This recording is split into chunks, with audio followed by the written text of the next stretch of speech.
Me and you are key to the evolution of VR. How crazy is that? And speaking of VR's evolution, what does this look like? Well, in today's video, I'm going to be discussing exactly this by giving you 5 crucial ways VR can evolve to its true potential. VR headsets like People and Doritos come in a variation of shapes and sizes. We have the Pimax Ultra Wide VR headset, which is optimized for a whopping 200 FOV, but damn, the real challenge is putting this on turns you into something like this. And even if we take it down to the likes of the MetaQuest 2 or the PlayStation VR 2, which seems to be the most comfortable of the bunch at this stage for the general public, it is still awkward and large. It is equivalent of the first mobile phone compared to today's smartphones. And just like the smartphone's history, or the shrinking of TVs from big booty TVs like this to the slimline OLED screens, VR headsets need to take a similar route if they want to become mainstream and consumer friendly. If we are looking at the first VR devices such as the Sensorama, then we have definitely moved towards a more portable version of VR, but there are still ways to go. And by the way, when I mean portable, I mean easy to flip out and carry around with you at all times. And of course, the next step for this is VR AR glasses, which we are seeing already with Google Glasses, and then eventually contact lenses, which would be insane. And this brings me to my next point. In order for VR to evolve, AR and MR need to become more integral with VR devices. I know the likes of the MetaQuest Pro use AR, and the Quest and PlayStation VR 2 do it to some extent, but we need to see this a lot more integrated. Having augmented reality or mixed reality in these devices adds a whole new level of immersion and interactivity that no other technology can compete with, and it would give these VR devices the permission and ability to act more than just a gaming product. When people think of VR, it's normally associated with gaming or that nasty word, the Metaverse. But us lot, me and you, we know there's a lot more to VR, right? Away from the association of gaming. VR is used within the healthcare sector to plan out an operation in virtual reality before a surgeon operates, or for the army who use virtual reality situations to simulate real-life war scenarios to train soldiers during time-sensitive scenarios such as a bomb threat. And look, I know there are other examples, and although those examples are great, for the general consumer, it doesn't really provide an incentive for them to pick this up and play it straight away, unless you're using it for gaming or maybe fitness. And the mobile phone also had a similar use before. It was just for texting and calling.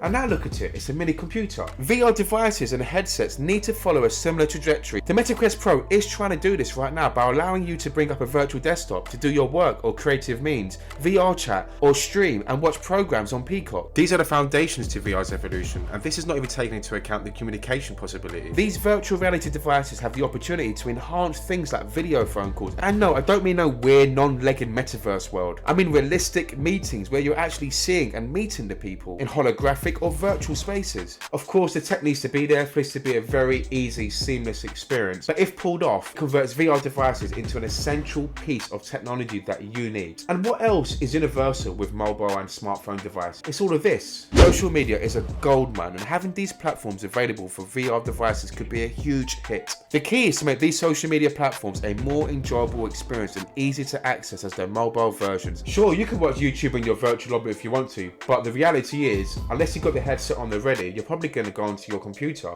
or your mobile phone to watch this stuff. But if achieved, there's a lot of potential. I mean, you're in a virtual space, so there's no limitation. Now, although this is later on down the line, and I'm sure there's going to be a lot of challenges to make this a reality, this is the train of thought that needs to occur to make these VR devices consumer friendly. The life of any technological journey and evolution is one of trial and error, failure and success. It is not personal, it is just the best way to improve, and I hope these VR companies continue jumping into the VR black hole. It's why even though Meta are going through some weird times, and the recent news of them closing down Echo VR, even though it is a hugely popular title, like 7 seasons of Battle Pass popular, once upon a time they were one of the good guys, and their flagship VR device, the MetaQuest, transformed VR by finally giving general households the chance to have a great but cost-effective VR experience. And I have the same respect for Sony as well, which, if you didn't know already, have been trying to perfect VR for over 20 years. I actually done a video on this, so do check this out. So with the PlayStation VR 2, which is big in early previews as almost perfect, to the future releases of the Quest 3 and Apple's new VR headset, they will not be perfect, but that's okay. As long as they're better than their previous versions, then we can be happy for that. We're moving in the right direction. And that's something I hope these VR companies realise, and I'm sure they do, or they wouldn't have invested so much time into it. It is a journey. Till then, it's up to me and you. Us early adopters are running with the VR torch to hopefully set up a bright future. Through us playing these VR devices, whether they're good or shit, we are letting them know what works, what doesn't work, what we like, what we don't like. Whether this leads up to something not VR related so much, like an MR device,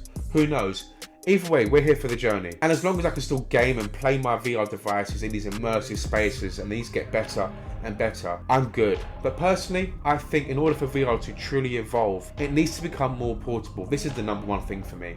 Once it becomes like this and we get the technology and the capabilities of the mobile phone, and of course with the inclusion of deeper capabilities around AR and MR, it will take off completely. I'm sure of it. Because MR, AR and VR, they are so cool what they do. They give you the opportunity to experience things without actually being there. And they create immersive scenarios like no other technological device. How can this not be a success? It's just about perfecting the technology. Well, that's what I think, but it'd be great to get your opinion on this. Anyway, that is all, guys. If you liked today's video, hit that like button. And of course, subscribe if you haven't already. It actually really means a lot. And boy, I know a lot of you watch my content. I'm not subscribed. I mean, I'm not her.